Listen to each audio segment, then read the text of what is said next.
So today we're going to be focusing on research and reference skills in elementary school English. So finding and organizing information is something that's really important for today, tomorrow, and the rest of your education. So because of that, today we're going to learn how to find important information and put it into groups. This will help you read better, work on school projects, and understand new words. We will also learn how to use different sources like books and websites to find facts and understand difficult vocabulary. As a warm-up for today, what would you do if you found a word you didn't understand while reading a story? What is research? Research is simply looking for information from many different places to learn more about one topic. Research skills help you find what a word means, meaning its definition, synonyms, words that mean the same thing, like big and large, and antonyms, words that mean the opposite of each other, like hot and cold. When it comes to research, there's different special tools that you can use to help you find word meanings and facts. There's a couple different options, and we're going to go over each of them. The first is a dictionary.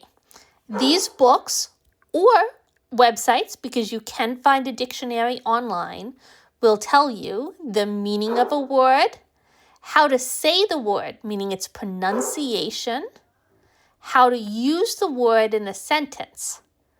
For example, if you look up the word enthusiastic, the dictionary tells you it means very excited or eager. Another tool you will sometimes use is a thesaurus. This book helps you find synonyms, meaning words with the same meaning, and antonyms, words with an opposite meaning. For example, the word happy.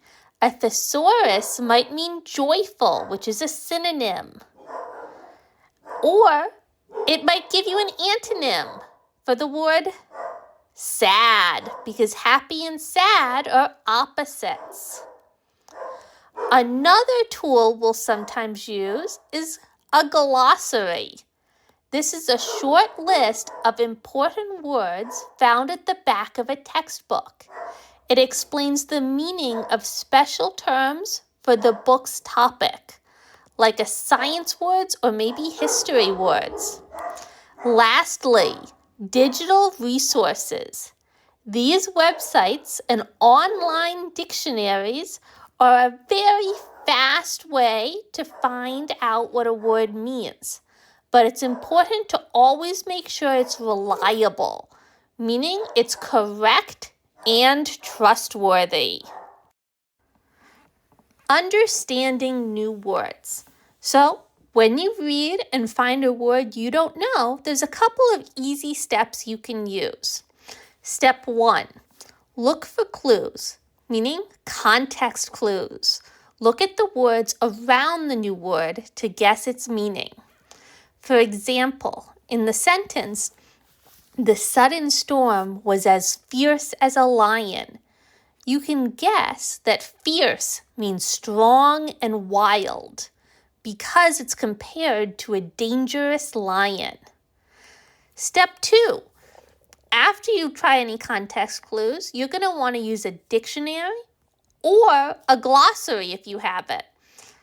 You can use either of those to look up the meaning for what the word means and sometimes even how to pronounce it.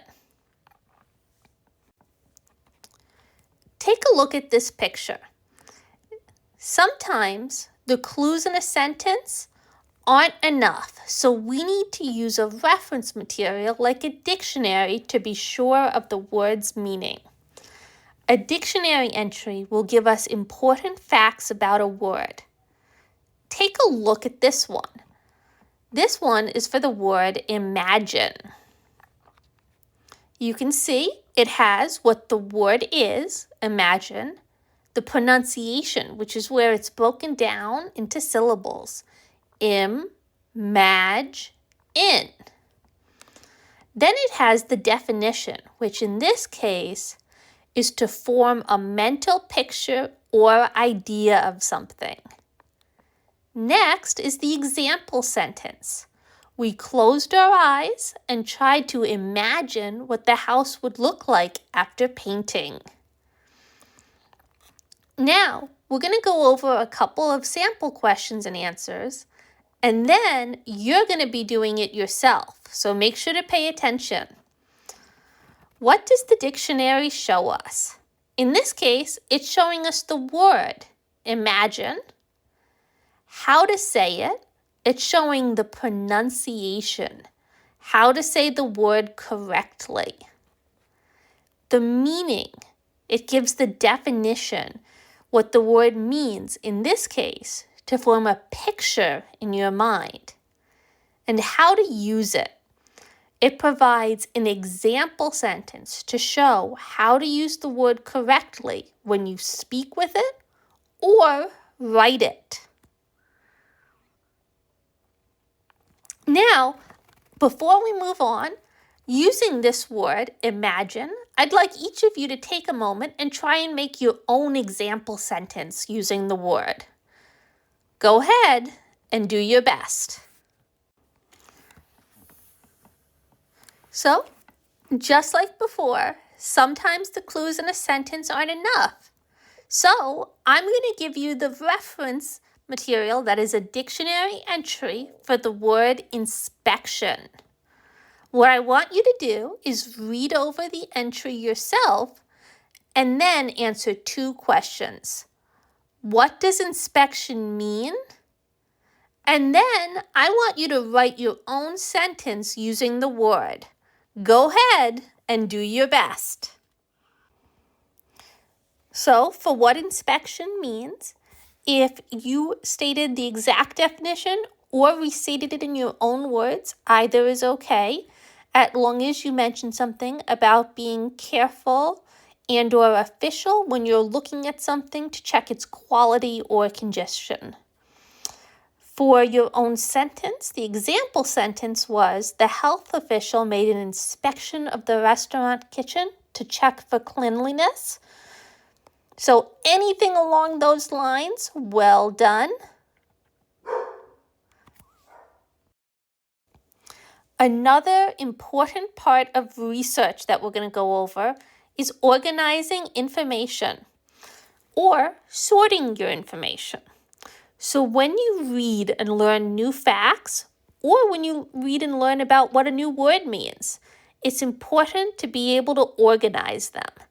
This makes it easy to find and use your information later. So let's go over how to sort your information. The first step is always going to be to gather the information, meaning you're going to collect all the facts you learn, and you're going to look for the most important pieces of information about your topic. Step 2. You're going to group similar facts together. So facts that are similar or have the same sort of topic are going to go into one group or category. For example, if you are learning about animals, you can make groups like homes, meaning any sort of information about where they live. Then another group could be food, information about what they eat. And then actions. This would be any sort of information you learn about how they behave. Step 3, you're going to organize your notes, meaning you're going to write or type out your facts clearly and put them into groups so you can easily find what you need to know when it's time to study, write about your information, or maybe even tell someone about it.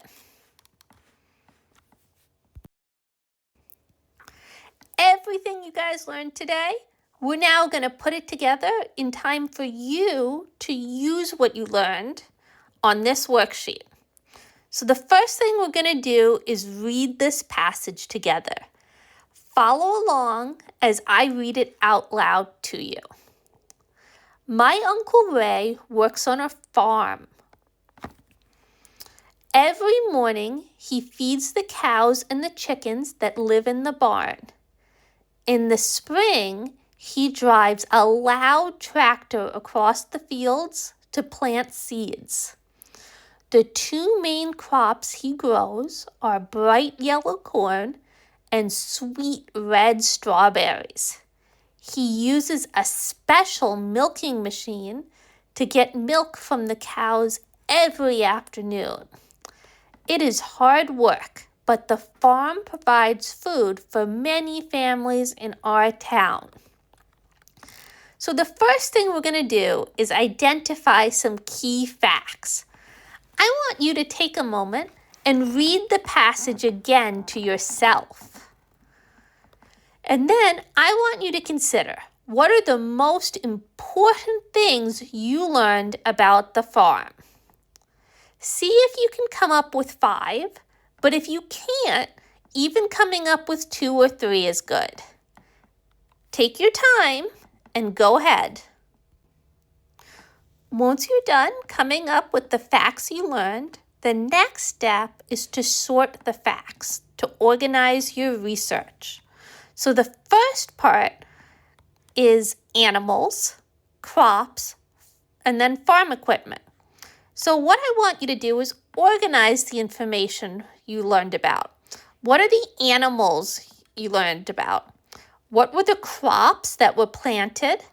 And what was the farm equipment that was used? Go ahead and do your best.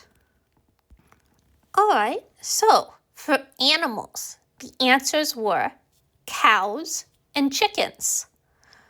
For crops, the answer was corn and strawberries. And for farm equipment, we have tractor and milking machine. All right, so now we're going to take what we learned and do a little mini research project ourselves. But first, we're going to go over the steps on how to do it. So for this one, let's pretend or imagine that you need to learn more about rainforests for a class project. The first step would be gather information by reading a short text about rainforests. Step 2 would be to look up unfamiliar words in a dictionary, like canopy, or maybe a word like biodiversity. Step 3 would be, if you need to use a thesaurus to find synonyms or related words. Step 4, write down important facts grouped under headings like plants, animals, and climate. And lastly, step 5 would be to share your findings in a mini presentation or a group discussion. Have you ever done a mini or full-size research project before? So now I'm going to read out loud to you a bit of information about rainforests. And then you're going to take the information you learned and put it together in 3 categories. 1 is going to be animals. 2 is going to be plants. And the 3rd category, you're going to decide for yourself. So follow along as I read. A rainforest is a big, thick forest that gets lots of rain all year long. This makes the air very warm and wet, like a giant greenhouse. Most rainforests are near the equator, which is an imaginary line around the middle of the earth. The biggest one is the Amazon rainforest in South America. Rainforests are important because they are home to more than half of all the different kinds of plants and animals on our planet. They also have tall trees that make a thick roof called the canopy, which stops most sunlight from reaching the ground. The rainforest is full of amazing plants and animals. Some plants, like orchids, do not grow in the dirt, but live right on the trees to reach the sunlight. These are called air plants. Other plants, like vines, grow very quickly to climb up to the top. Many animals live in high up in the trees. You can see colorful macaws, which are big parrots, slow-moving sloths that hang upside down, and playful monkeys that use their tails to hold on. On the ground, you might find a big gorilla or a striped jaguar. Every living thing in the rainforest helps the others to survive. Okay, so again, put the information you learned together into 3 categories: animals, plants, and the third category is up to you. Go ahead and do your best.